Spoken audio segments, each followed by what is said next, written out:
I remember the time we were in Saint-Tropez, in the south of France, and I mean this is certainly some time before Up and Down made the decision to join the convent. But my recollections of the time in Saint-Tropez are slightly jaded, I'm afraid to say, after so many passing years, but sometimes I like to just sit and remember the little snapshots in my mind of the happiness and the absolute joy that me and myself and Up and Down would do. Just getting around playing hide and seek in some of the back alleyways, and oh, it's such fun. We used to visit one of our favourite restaurants. I can't quite remember the name, but if I try hard, I'd probably do it. Was it Le Gâteau or something? Yes, it was a very sweet name. I always remember I was joking about it. It was a sweet name because it was called Le Gâteau. And we spent many happy days just relaxing in the shade of the Le Gâteau bar and restaurant. And it was a time when I was first introduced to lobster by it was a particular time at myself and Up and Down and Mama had all gone from the chateau, and we'd gone into Saint-Tropez and spent some time around the promenade and the piers and stuff, and enjoying a lovely time in the hot sunshine. But the sunshine in the southern reaches of France can be, fairly excessive if you're not used to it. So I said to Up and Down, Up and Down, I'm feeling rather hot and bothered under this midday sun. And of course, she was wearing a wide brim bonnet. It was a very floral bonnet, but it was kind of peach and yellow and white. I do remember it because she was wearing an exquisite white sleeveless top, and it was a ribbed cardigan type thing. It was immensely beautiful. I remember this when I think back now. It had little bobbly type brown buttons at the front, and I remember saying to Up and Down that she wasn't shy in showing off her very, cleavage in public. I says, don't you think you should wear some sort of undergarment? And I think it was the very first time I heard her tell me to shut up. Yes, it was. I remember that because her mama gave her a bit of scolding and said, look, I've told you as well. I said, you stop wearing the top. It's attracting all types of attention from passers-by, especially these men folk who are leering at you. I remember her mama saying that to her. And of course, I wasn't leering at her. I just couldn't stop looking at it. But and she had very fond Polaroids on. Beautiful.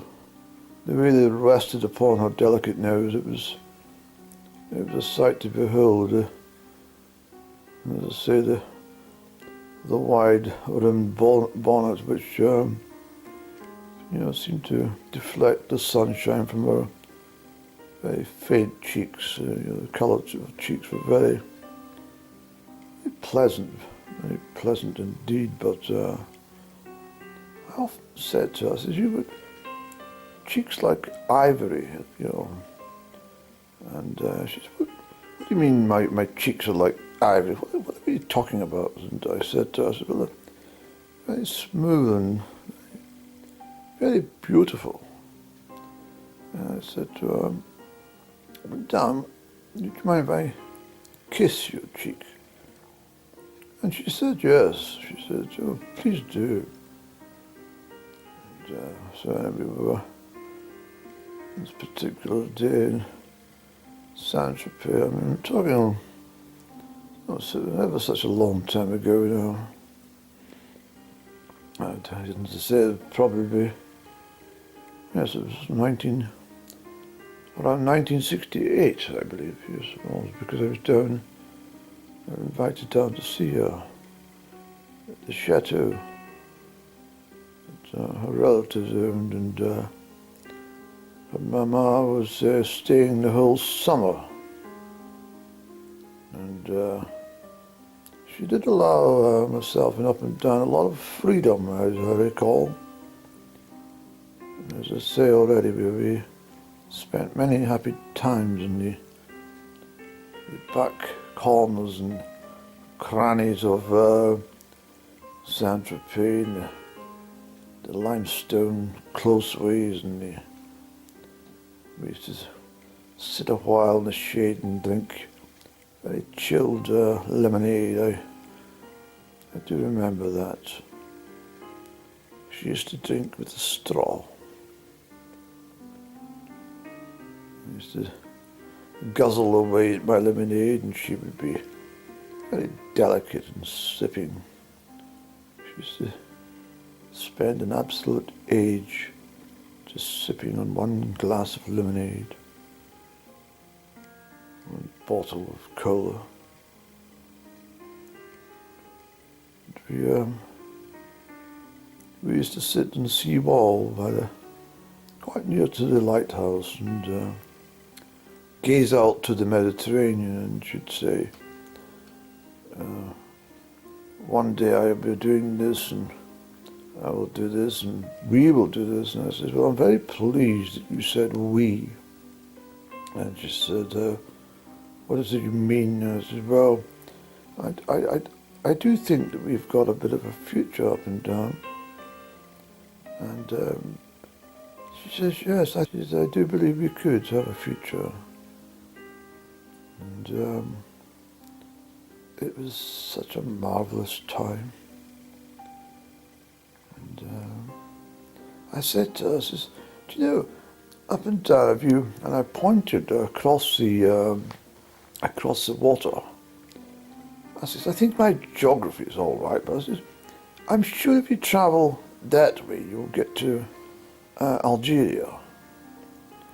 And I think if you travel this way, I think you'll eventually get to the end of the Mediterranean in Egypt." And she chuckled away and she says, "How did you know such things?"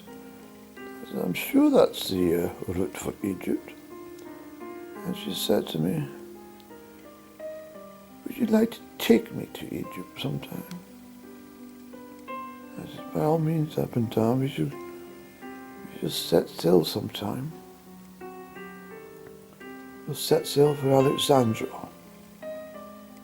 And I do remember many years passed when we first boarded the vessel at Genoa, and we travelled down to Naples and headed out in the Eastern Med over to. It was a very, very pleasant sail. We arrived in Alexandria and took the train to Cairo. It was wonderful, absolutely wonderful.